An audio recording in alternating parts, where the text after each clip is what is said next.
تو اس کو کہتے ہیں صادق، صدیق، سچا دوست۔ اس سے اوپر کا درجہ حبیب، محبوب دوست، اس کے بغیر ٹائم پاس نہیں ہوتا آپ کا، دل نہیں گزرتا آپ کا۔ اور اس سے اوپر کا درجہ ہے خلیل، خلا، خلیل، ایسی دوستی کہ دل، جس کو انسان اپنا گویا یوں سمجھے کہ دل نکال کے اس کو پکڑا دیا، ایسا دوست۔ خلیل کیسے دوست کو کہتے ہیں، اس کا ایک حدیث سے اندازہ لگائیں۔ نبی علیہ السلام نے فرمایا لو كنت متخذا خلیلا لاتخذت ابا بکر خلیلا، فرمایا اگر میں کسی کو خلیل بناتا تو ابو بکر کو بناتا۔ ابو بکر سے زیادہ آپ کو کسی سے محبت نہیں تھی، لیکن فرمایا ان کو بھی میں نے خلیل نہیں بنایا، خلیل میرا صرف اور صرف اللہ ہے۔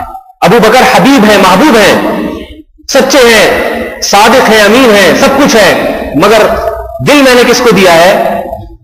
اللہ کو۔ تو خلیل ایسے دوست کو کہتے ہیں، جگری یار جسے کہا جاتا ہے، جس کی خاطر انسان کٹنے مرنے کو تیار ہو جائے۔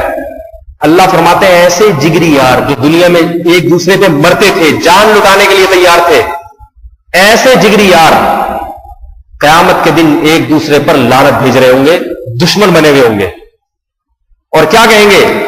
الاخلاء یومئذ بعضهم لبعض عدو الا المتقین، فرمایا صرف جو متقی تھے دنیا میں ان کی جگری دوستیاں قیامت تک باقی رہیں گی۔ دنیا میں بھی جگری یار تھے، اللہ قیامت میں بھی ان کو جگری یار رکھے گا اور کہے گا تم وہ لوگ ہو تحابا فی اللہ اجتمعتما علیہ و تفرقتما علیہ، تم اللہ کی محبت پہ جمع ہوتے تھے اور اللہ کی محبت پہ ہی جدا ہوتے تھے، تمہارا ملنا بھی اللہ کی رضا کے لیے اور تمہاری جدائی بھی اللہ کی رضا کے لیے، کسی گناہ کی خاطر جمع نہیں ہوتے تھے۔ چلو بھائی آؤ ملتے ہیں، جا کے اس نوکر میں کھیلتے ہیں، چلو آؤ ذرا طارق روڈ کا چکر لگاتے ہیں، رمضان کی آخری راتیں بہت کچھ دیکھنے کو ملے گا وہاں پہ، چلو آؤ ذرا سینما گھر میں چل کے فلم دیکھتے ہیں۔ فرمایا کہ سوائے وہ پرہیزگار لوگ، ان کی جگری دوستیاں قیامت میں کام آئیں گی، وہ قیامت میں بھی ایک دوسرے کے دوست ہوں گے۔ ان کے علاوہ جتنے دوست ہیں یہ دوستیاں دنیا میں رہ جائیں گی میرے بھائی، اور آخرت میں ایک دوسرے کے دشمن بن جائیں گے۔